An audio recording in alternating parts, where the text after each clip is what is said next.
I'm not sure how young men, young fathers, young husbands survive just in a subculture of their peers, right? That is going to tend to lead you to being impoverished and impotent.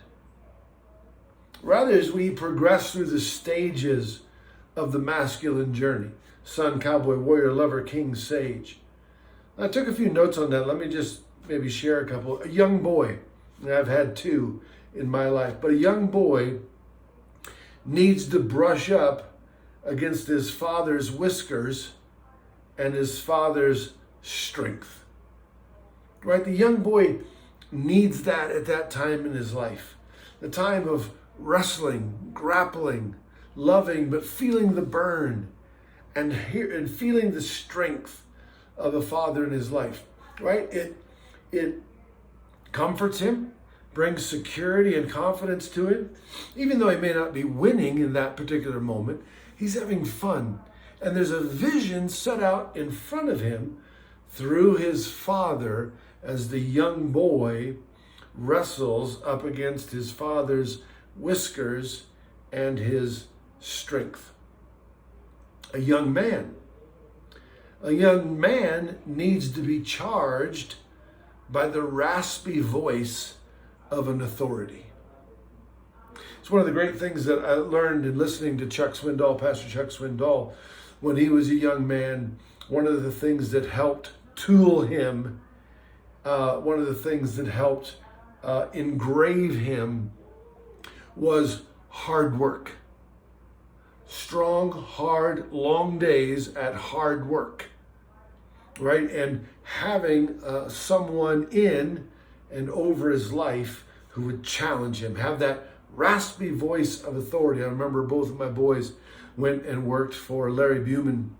Larry had a moving company, and my boys would come home with some of Larry's great feats of strength. This was an older man, a man who had sons, my children's age, my son's ages, and they would come home with these stories of feat, these feats of stories where it sounded like Larry was like Samson in his strength, Atlas in his strength. As he was recorded one time by my boys as carrying a whole couch into the moving unit, into the truck, all by himself, picked up this heaving couch and put it on his shoulders and walked it in. And then one time, one of my sons walked into the truck with just one thing in his hands. And on his exit back out of the truck, Larry said, "That'll be the last time you carry one thing into the truck. You have two hands, right?" And just that charge, right? That command of a raspy voice, of a man, an authority, that it's yes, sir, no, excuse, sir. Those are the only answers back to an authority. And you need the authority in your life, no longer necessarily a physical authority of discipline, but an authority that comes in the areas of work and the discipline of practice and getting it right and being right and knowing that you've done it wrong and make the correction and receive the correction. One of the things that I do as a football coach, right, is we watch film with our young men. And one of the things that I tell them all the time is that film will never lie. Right? What's on the film is what's on the film. It may not be as bad as you think, and it probably won't be as good as you hope. But film will never lie. And if you'll use the correction that a coach will bring to you, not only will your game improve, right, but your inner life will improve. You'll be able to take chastisement, correction, discipline, reproof, and rebuke in your life. Whether that comes from an authority later on in your life, through a business partner, especially in a relationship with a woman in your marriage, those things are going to come along as well. And do you have what it takes to receive the correction and the training and discipline for it to yield a peaceable fruit of righteousness? Well, a young man, a maturing man. A maturing man needs the challenge of navigational tools that have failed him in, on, or along the way of the journey. And I was thinking about that a little bit, and I wrote down some further thoughts. Navigational tools, what are those? Well, disciplines. Disciplines, things that you've put into your life to help charge, navigate, control, direct your life. Sometimes the disciplines of our life falter or find us in a place, in a moment of weakness, and all of a sudden our disciplines fail on us. Well, then what do? Well, we need that place where, as I said here, let me get back to it. A maturing man needs the challenge of navigational tools that fail him on the journey. And so, disciplines sometimes. Sometimes our education. We work so hard to get it and strain to achieve it. But sometimes our education, right, the knowledge of the book doesn't play out on the navigational tool of needing a compass and a map, right? And these things that show up in the textbook don't show up in life. And all of a sudden I face the challenge of navigational tools that I've earned or worked towards or put into my life, and they begin to falter or fail me. Sometimes, well, let me give you an example. Like King David, before he was king, when David was sent out into the battle to take on Goliath, and he tried on Saul's armor, right? Somebody else has mastered the use of the sword and the shield, the spear, the armory. And that was great for Saul, but it didn't fit David. It wasn't a part of who he was. He hadn't practiced it. He hadn't used it. Well, sometimes people want to offer us their tools in this navigational journey that we're on as maturing men, and we just have to throw it down and throw it off and say, that's not me. That's not where I'm at. That's not who I am. I don't know what I do have, but I can't wear that. It doesn't work for me. It's not who I am. I haven't built that mechanism or discipline into my life. But then David does use what he was given, right? The slingshot. And he did bring down the giant. But then just a few chapters later, David is in another situation where he needs to go to war, and he tells, I believe it was the high priest, but he tells the high priest, get me Goliath's sword. There's nothing else like it in all of Israel. Well, wait a minute. If Goliath's sword was so great, why didn't it work for Goliath? Right? And so this maturing man, this navigational tool, didn't work for Goliath, and so now I'm going to turn to it similarly, like I would turn to Saul's armor, but I don't use that because it wasn't that moment. Now there's a chink in the armor of where I'm at in life, and so I turn to what would necessarily be a work of the flesh, my own willpower. I'm going to try to accomplish this by my will, by my power, and God says, not by will, not by power, but not by might, but by my spirit. And so there's nothing like Goliath's sword, but Goliath's sword didn't work for him. Why would it work for me? Or what about the strengths that I've had or the experience that I have had? And all of a sudden, I find that I'm failing. That I thought I was a big fish in a small pond, and now I'm a small fish in a bigger pond. And now I'm at a crossroads in life. And that's why in Jeremiah 6:16 it says, ask when you get to the crossroads, look and find the ancient path and choose that path, choose that way. It may not be something that you're familiar with, right? Because you're a maturing man and the navigational tools that you've built haven't got you to where you want to be. Now I've got to choose an ancient way. Or as Jesus said, come unto me, quoting Jeremiah 16, he said, come unto me, all you that are weary and heavy laden, I'll give you rest. And this is that place where I begin to make a change, a transition in my life that refortifies a new path. So a maturing man. And then two more. First, the wedded man. right? Getting into the covenant relationship with a woman. A wedded man needs to be arrested by the mystical ways of love to become more than he could have ever been by himself. One of the things that I think is critical, foundational, absolutely essential, is that a young man, somewhere along his path, as a young man, a maturing man, he needs the company of men, and he needs to be loved by men, authentically, genuinely. David and Jonathan. A young man needs to be loved by a company of men, and he needs to receive that love. Love that isn't as mystical, it's more direct, it's more correctional, something that we've already alluded to as we've talked about.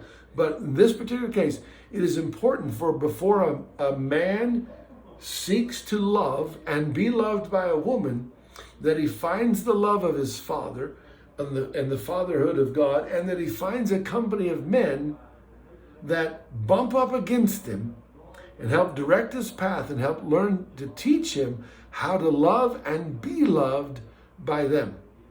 That strength, that wholeness, that depth of character and authenticity is something that is invaluable to a man as he goes to look into this stage of his life as a wedded man.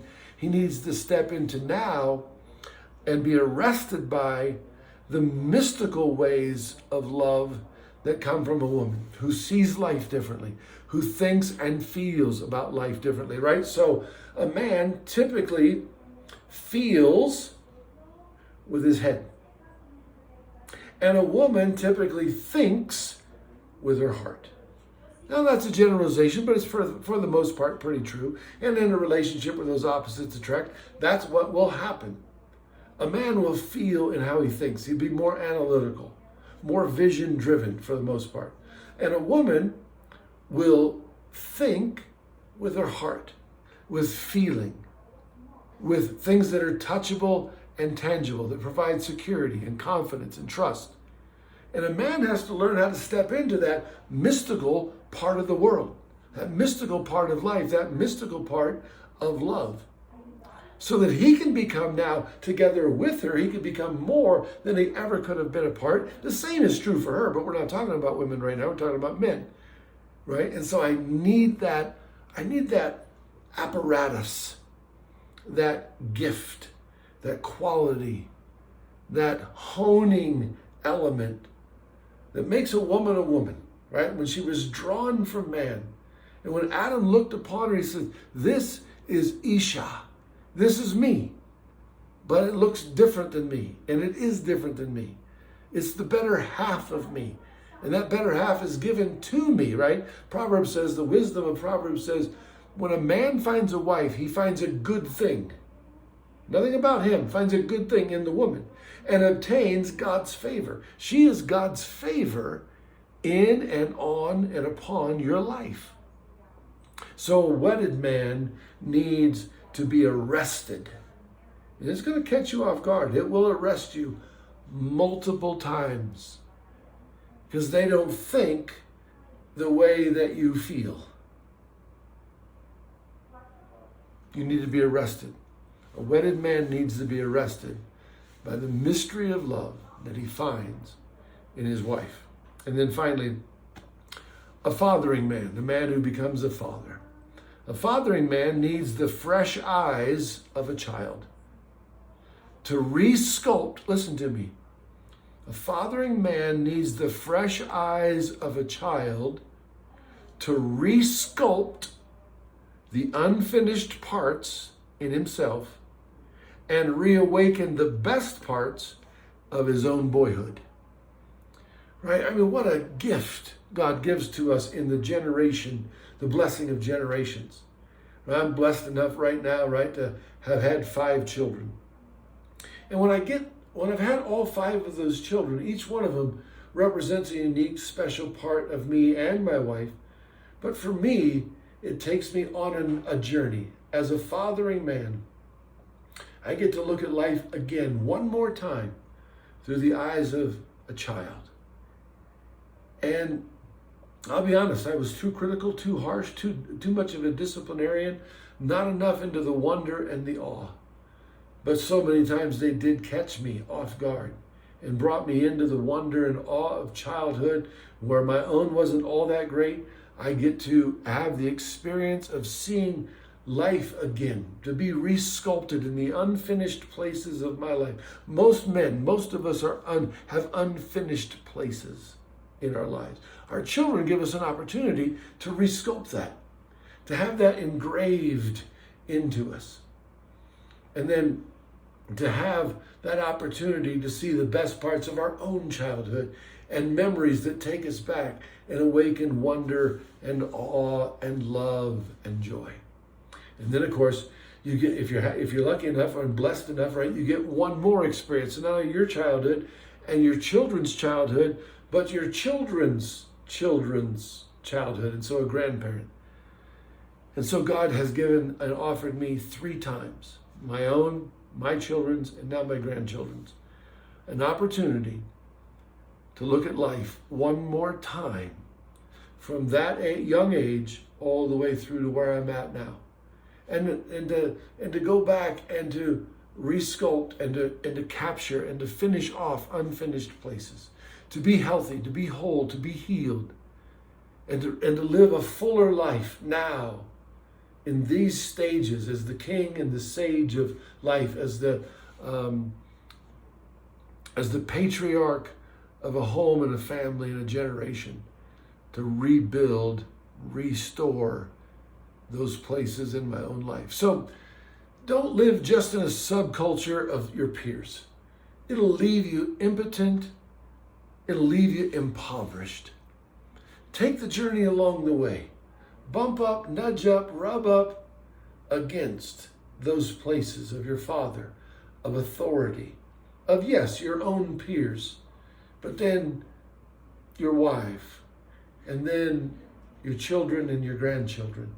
Let all of those moments and experiences be the filters through which God can continue to bring grace and mercy, truth, healing, and wholeness into your being as a man, to be made and shaped in the image and after the likeness of God in Christ.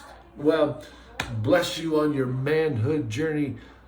I'm Pastor Michael Welchert. These are part of the teachings from the Stone Table.